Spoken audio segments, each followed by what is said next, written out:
Good morning, everyone. Welcome to Brainy Lads once again. And having discussed the first and the second book of class 10th, it is the time for the poetry section. And the poem that we have chosen to discuss today is Dust of Snow, written by Robert Frost.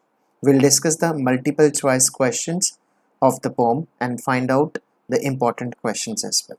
Chali, let's move on. But before we move on, we would request all and sundry to do subscribe to our channel, do press the bell icon in order to receive timely updates, and do not forget to visit our official website, that is www.brainylats.in, for notes not only of English but also of other subjects as well. Chale, let's move on to first stanza. The way a crow shook down on me the dust of snow from a hemlock tree. Got it? So this is the first stanza. I believe there are only two stanzas in this poem. Let's have a look at the question answers. Question number first is name the poem. Name the poem. The name of the poem is Dust of Snow. It is not Fire and Ice, not Tiger in the Zoo. आगे बढ़ते हैं एक बार और देखते हैं options क्या हैं. Not the ball poem. So what is the right answer, guys? Which poem has this stanza been taken from? तो ये जो stanza लिया गया है, this is from Dust of Snow, written by Robert Frost. Let's move on to question number second. Who is the poet of Dust of Snow? So we have already discussed, that is Robert Frost. Got it? चलिए let's move further. आगे बढ़ते हैं guys. Question number C.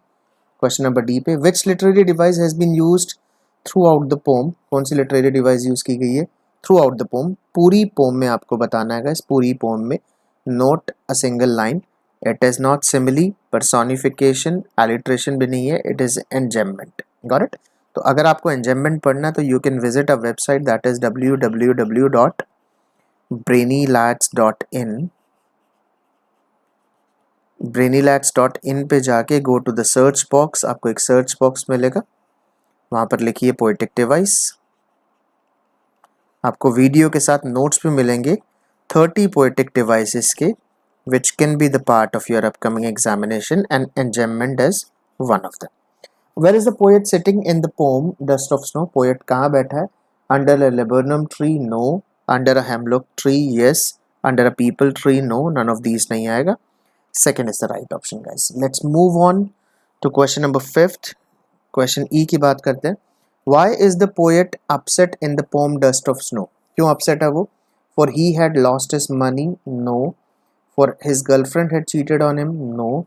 For he was sacked from job? No. इन तीनों में से कोई reason सही नहीं है guys. So what is the right option? Option number 4th. अगर इसकी summary question answers पढ़नी है, you can visit a website. What makes the fine particles of snow fall from the tree? यानी जो snow के particles थे वो क्यों गिरे? किसने गिराया guys? Frog ने? No. Crow ने? Yes. Snake नहीं आएगा, goldfinch नहीं आएगा. So first, third and fourth are incorrect option. The correct option is crow. What is a hemlock tree? Hemlock tree क्या होता है guys? आपको बताना है. A poisonous tree with white flowers? Yes होता है. A poisonous tree with yellow flowers? No. A poisonous tree with red flowers? No. A poisonous tree with brown flowers? No. तो white colour के flowers होते हैं उसके ऊपर guys. कौन सी tree पे? Hemlock tree पे. तो this is very important question as far as your upcoming examination is concerned. Let's move further. आगे बढ़ते हैं guys. Question number H, I and J के, उसके बाद then we'll look at the answers. What is the rhyme scheme of the first stanza? A B B A? No. A B A B is right option. A B C A is wrong. A B C B is wrong. So what is the right rhyme scheme guys? A B A B.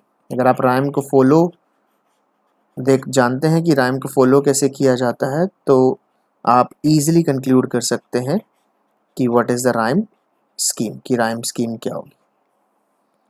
Got it guys? Which literary device has been used in shook down on me? देखिए guys, इसमें vowel का use हुआ है. vowel कौन सा है? O, O and O. जब भी एक vowel repeat होता है, repetitively use किया जाता है, तो वो assonance हो जाता है guys. Personify नहीं किया गया, alliteration नहीं है, enjambment भी नहीं है. ज़्यादा पढ़ने के लिए हमारी वेबसाइट पर विजिट करें www.brainylats.in. What do the words crow and hemlock represent in Dust of Snow? क्या रिप्रेजेंट करते हैं गाइस? क्रो और हैमलॉक है Do they represent optimism, which is known as positivity? Do they represent mannerism? No. Do they represent pessimism, which is negativity? Yes. So what would be the right answer, guys? Right answer क्या हो जाएगा आपका?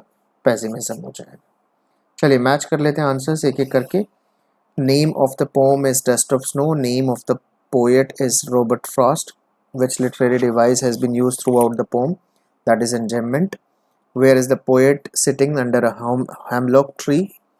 Question number 5 था आपका Why is the poet upset? तो कोई reason नहीं है, none of these हो जाएगा इसमें से. आगे बढ़ते हैं. Crow is making the particles of snow fall down from the tree. Hemlock tree क्या होता है? Poisonous tree with white flowers. Rhyme scheme is ABAB. Literary device used in the line assonance और क्या represent करता है crow और hemlock tree? That is pessimism. चलिए let's move on to stanza second. Stanza second बढ़ते हैं guys. Has given my heart a change of mood and saved some part on of a day I had rued. तो once again वही rhyme scheme है guys. देखिए rhyme scheme को कैसे calculate किया जाता है. पहली rhyme को नाम दे दीजिए A, दूसरी B, क्योंकि हार्ट और मूड में कोई सिमिलैरिटी नहीं है. इफ देयर वर सिमिलैरिटी तो इसका A हो जाता. हार्ट और पार्ट की जो राइम है वो सेम है तो ये भी हो जाएगा A, और मूड और रूड की ये भी सेम है गाइस तो ये हो जाएगा B. So what is the rhyme scheme guys? ABAB. In this way you can conclude the rhyme scheme of the poem as well. Got it? So these are some of the questions. Questions देखते हैं guys. What changes the mood of the poet in Dust of Snow? Poem में mood कौन change कर देता है? Poet का. Falling of snow particles on the poet, yes. Falling of leaves नहीं आएगा. Falling of dust नहीं आएगा. Snow particles जब गिरे थे उनके ऊपर तो उनका mood change हो गया. How does the poet feel now? कैसे feel करते हैं? He is very happy. Happy को हम ecstatic भी बोल सकते हैं guys. सेकेंड ऑप्शन देख लेते हैं. पेसिमिस्टिक नेगेटिव नहीं फील कर रहे हो, रेकलेस केयरलेस भी नहीं है, डिस्पोंडेंट फ्रस्ट्रेटेड भी नहीं है, तो which is the best option guys? ecstatic. What does the poem Dust of Snow teach us? क्या सिखाती है हमें guys? The poem teaches us that we should find reasons to be happy. हमें सैड होने के रीजंस नहीं ढूंढने चाहिए. We should find reasons to be happy. So first is the right option हो जाएगा. डू इल टू अदर्स, किसी का बुरा करना नहीं सिखाती poem. Find a reason to hit the crow, no ये भी नहीं बताती. ऑल क्रोज आर क्रूअल, ये भी नहीं बताती guys. Got it? First is the best option. Let's move on, आगे बढ़ते हैं guys. Which poetic device has been used in and saved some part? देखिए दो S का यूज हो रहा है saved में और S में. जब भी कॉन्सोनेंट साउंड रिपीट होती है गाइस, कॉन्सोनेंट साउंड रिपीट होती है तो दैट इज एलिट्रेशन. क्या हो जाता है वो? एसोनेंस नहीं है, पर्सोनिफिकेशन नहीं है, एंजम्बमेंट नहीं.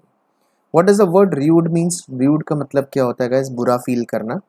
फील हैप्पी नहीं होगा, फील ब्यूटीफुल नहीं होगा, ब्यूटीफुल इज रेविशिंग ये भी नहीं होगा, feel on the top of the world भी नहीं होगा.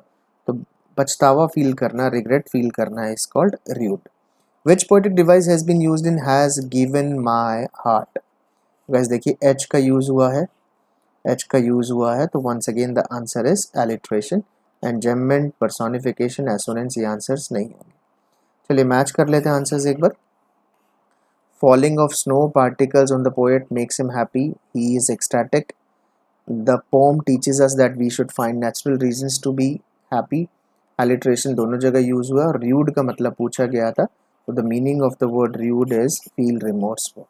Got the point guys? So that is all about the first poem of class 10th. I hope you would have got a fair enough idea about the MCQs, multiple choice questions of the poem. Guys, if you like this video, do share it with your friends and do not forget to subscribe to our channel. Do press the bell icon so that you can get regular updates and timely updates from us, and do share this video. Thank you very much for sparing your time. Thank you very much for being with us. Have a nice day.